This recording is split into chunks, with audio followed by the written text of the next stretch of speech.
Hello friends, कैसे हैं आप सब। आई होप आप सब बहुत अच्छे होंगे। मैं भी बहुत बढ़िया हूँ। आज की इस वीडियो में हम डिस्कस करने वाले हैं आरपीएससी सेकंड ग्रेड में होने वाली कुछ कॉमन मिस्टेक्स के बारे में, या अगर आप किसी अदर एग्जाम की तैयारी कर रहे हैं तो उसमें भी होने वाली कुछ कॉमन मिस्टेक्स जो हम हर एग्जाम में करते हैं, जो कि हमारे सिलेक्शन को रोकती हैं, जो हमारा स्कोर होता है उसे वो गिरा देती हैं। तो कहीं आप भी तो वो गलतियां नहीं कर रहे हैं? तो चलिए शुरू करते हैं, जानते हैं वो कौन सी गलतियां हैं। तो सबसे पहली गलती मैं आपको बताना चाहूंगी कि बुक का सिलेक्शन सही से नहीं करना। बच्चे क्या करते हैं कि बुक्स जो होती हैं, जो उनके पास मटेरियल होता है, तो वो सब क्या सोचते हैं कि उनके अगर किसी दोस्त के पास कोई बुक है तो वो भी वैसी बुक लेके आ जाएंगे। कहीं से उन्होंने कोचिंग करी, वो बुक ले लेंगे। उन्हें पता चला कोई इंस्टीट्यूट जो है वो नोट्स अवेलेबल करवा रहा, तो वो वहां से नोट्स ले लेंगे। फिर एक ही टॉपिक को अलग अलग सोर्सेज से पढ़ेंगे वो। तो उससे क्या, एक तो उनका टाइम वेस्ट हो जाएगा और उनका जो पढ़ा हुआ है वो पूरा कंफ्यूज हो जाएगा। ठीक है, क्योंकि उनका बुक सिलेक्शन सही प्रकार से नहीं है।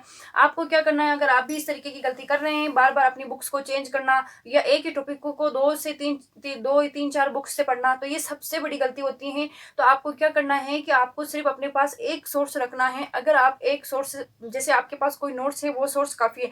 लेकिन अगर वो नोट्स कंप्लीट करने के बाद में आपको लगता है कि नहीं, मुझे इससे ज्यादा और डीप में पढ़ सकता हूँ या मेरे पास और सोर्स है, तो उसके अलावा आप नोट्स के अलावा एक बुक अपने सोर्स के लिए रख सकते हो, जो भी आपको अच्छी लगे, कोई सी भी बुक हो। तो आप कोई एक बुक सेलेक्ट कर लीजिए, या तो नोट्स या बुक, या फिर दोनों। इसके अलावा आपके पास और कोई अदर चीज नहीं होनी चाहिए। ये जो है आपके माइंड को बार बार डिस्टर्ब करती है। तो आप ये गलती कर रहे हैं, तो इसे अभी से समय रहते सुधार लीजिए। जो आपके पास मटेरियल है उसे सफिशिएंट लीजिए, उसे इतना फैलाइए मत कि आप खुद इतने कंफ्यूज हो जाएं कि आपको करना क्या है, पढ़ना क्या है ना, कौन से टॉपिक से, कौन सी बुक से क्या कवर करना है, कौन से नोट्स पढ़ने हैं। तो जो भी आपके पास सोर्स हो उसे लिमिटेड रखें। तो सबसे पहले अपने जो आपकी जो बुक का सिलेक्शन है वो आप सही तरीके से कीजिए। दूसरी सबसे कॉमन मिस्टेक है प्रैक्टिस और रिविजन ना करना। बच्चे क्या करते हैं, पढ़ तो लेते हैं, ठीक है, आपने भी पढ़ लिया होगा, पूरा टॉपिक पढ़ लिया। अब आप क्या उसकी प्रैक्टिस नहीं करोगे, ठीक है, उसका रिविजन नहीं करोगे। एक बार पढ़ लिया, एक सप्ताह हो गया, 2 दिन हो गए, 4 दिन हो गए, एक सप्ताह, 2 सप्ताह, महीना भर हो गया, आपने उस टॉपिक का वापस रिवीजन नहीं किया। रिवीजन नहीं करने के अभाव में आप वो टॉपिक धीरे धीरे भूलने लगते हैं। आपने उस टॉपिक की प्रैक्टिस नहीं करी, उस टॉपिक के आपने क्वेश्चंस नहीं लगाए, तो आपको पता नहीं चला कि मैंने जो पढ़ा है, मैंने जो याद किया है, इसको अप्लाई कैसे करना है। इसको अप्लाई करने के लिए आपको प्रैक्टिस की जरूरत होती है। अपन क्या करते हैं, और अधिकांश बच्चे क्या करते हैं कि बस जो उनके पास है सोर्स वो पढ़ भी लेंगे, अच्छा भी पढ़ते हैं, याद भी करते हैं, लेकिन प्रैक्टिस और रिविजन के अभाव में जो उनका याद किया हुआ है वो ही उनका स्कोर कार्ड गिरा देता है। क्योंकि जब वो प्रैक्टिस नहीं करेंगे और उस चीज का रिवीजन नहीं करेंगे, जब वो एग्जाम में बैठेंगे, तो वो चीजें उनके लिए इतनी कंफ्यूज्ड हो जाएगी कि वो चाहकर भी उसे सही नहीं कर पाएंगे। तो ये दूसरी सबसे बड़ी मिस्टेक है। अगर आप भी इस मिस्टेक को कर रहे हैं तो अभी इसे सुधार लीजिए। जो भी आपने पढ़ा है आप उसका वीकली, मंथली, ठीक है, जैसा आप चाहें आप वैसा उसका रिवीजन कीजिए। कैसे भी करें उसका रिवीजन कीजिए, उसकी प्रैक्टिस कीजिए। और सबसे बेस्ट तरीका है कि आप एक टॉपिक को पढ़िए, फिर उसकी प्रैक्टिस कीजिए, उसके क्वेश्चंस लगाइए, और जैसे ही एक सप्ताह पूरा हो आप उस टॉपिक का फिर से रिवीजन कीजिए। जिससे क्या है कि अगर कोई चीज आप भूल रहे हैं तो वो वापस आपके माइंड में आ जाए।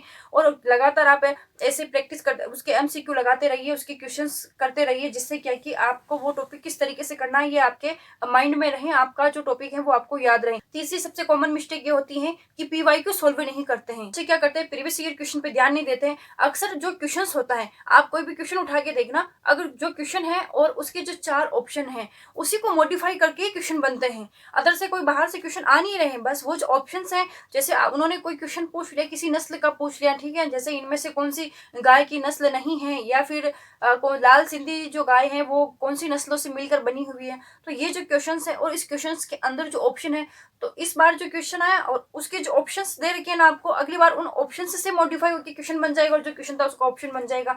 तो जब आप पीवाईक्यू करो तो उसके हर एक ऑप्शन को आपको सोल्व करना है। हर एक ऑप्शन के पीछे जितने भी चीजें हैं वो आपकी क्लियरली आपको याद होनी चाहिए। क्योंकि आप भी जो पीवाईक्यू है वो लगा करके देख लीजिएगा, आपको लगभग बहुत सारी चीजें सेम मिलेगी। और हर बार एग्जाम का जो पैटर्न है, पीवाईक्यू करने से होता क्या है, हमको जो एग्जाम का पैटर्न होता है, आरपीएससी का जो पैटर्न होता है वो हमको समझ में आता है। और बच्चे अक्सर यही गलती करते हैं, पीवाईक्यू देखते ही नहीं, लगाते नहीं। उनको ऐसा लगता है कि पीवाईक्यू लगा के क्या करना, आ गए प्रश्न, हो गए ये क्वेश्चन तो एग्जाम में आ गए, हो गए, अब तो ये आने से रहे, तो इसलिए वो पीवाईक्यू नहीं लगाते। आपको ये गलती बिल्कुल नहीं करनी है। आपको पीवाईक्यू लगाना है, पीवाईक्यू लगाने के बाद में उन क्वेश्चंस का एनालिसिस करना है। क्वेश्चन के एनालिसिस के बाद में उनके जो ऑप्शंस दे रखे हैं उन ऑप्शंस का भी आपको एनालिसिस करना है। चौथी सबसे बड़ी मिस्टेक बच्चों की है कि उनका डायरेक्शन सही नहीं है। डायरेक्शन सही नहीं है क्योंकि उन्होंने सिलेबस को समझा ही नहीं है। बिना सिलेबस को समझे अगर आप स्टडी कर रहे हो तो आपका डायरेक्शन गलत है। आपको पता ही नहीं है कि मेरे जो एग्जाम में क्वेश्चंस आने वाले हैं, मुझको कौन सा पार्ट अपना स्ट्रॉन्ग रखना है, मुझे किस चैप्टर को ज्यादा पढ़ना है, किसे कम पढ़ना है। और ये सब होता है डायरेक्शन नहीं होना, सही डायरेक्शन नहीं होने के कारण। तो आपको सबसे पहले सिलेबस को अच्छे से समझना है और अपनी एक निश्चित दिशा बनानी है कि मुझे किस तरफ किस सब्जेक्ट को, किस पोर्शन को कैसे पढ़ना है, मुझे किस तरफ अपना रुझान बढ़ाना है। तो ये सारी चीजें आपके माइंड में होगी, तभी जाकर के आप जो है अपना डायरेक्शन सही कर पाएंगे। और सिलेबस को बिना समझे आपका डायरेक्शन बिल्कुल सिलेबस को बिना समझे आपका डायरेक्शन बिल्कुल निरर्थक है। तो सबसे पहले आपको क्या करना है, अपने सिलेबस को समझना है। उसके बाद में ही जो आगे की जो प्रिपरेशन है वो अपने एक निश्चित राइट डायरेक्शन के साथ आपको करनी है।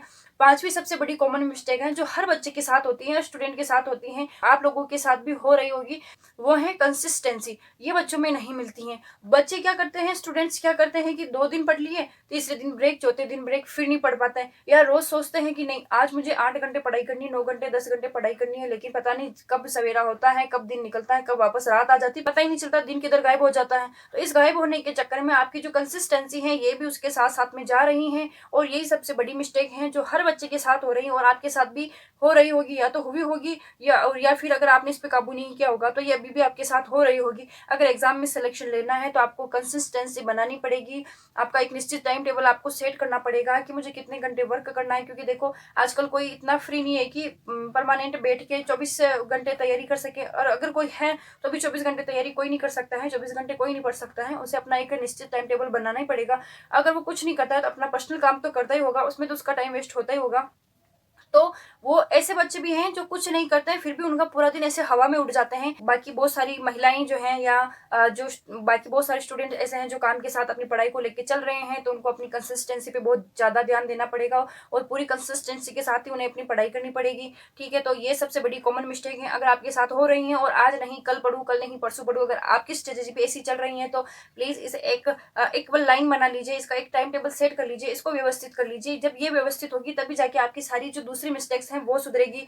तो ये जो 5 मैंने कॉमन मिस्टेक्स बताई ये एवरी स्टूडेंट्स करते हैं। और आप भी अगर इनमें से कोई मिस्टेक कर रहे हो, गलती कर रहे हो जो कि आपके स्कोर कार्ड को और आपके सिलेक्शन के चांस को रोक रही हैं, तो प्लीज आप इसे सुधार लीजिए, समय रहते हैं इसे सुधार लीजिए।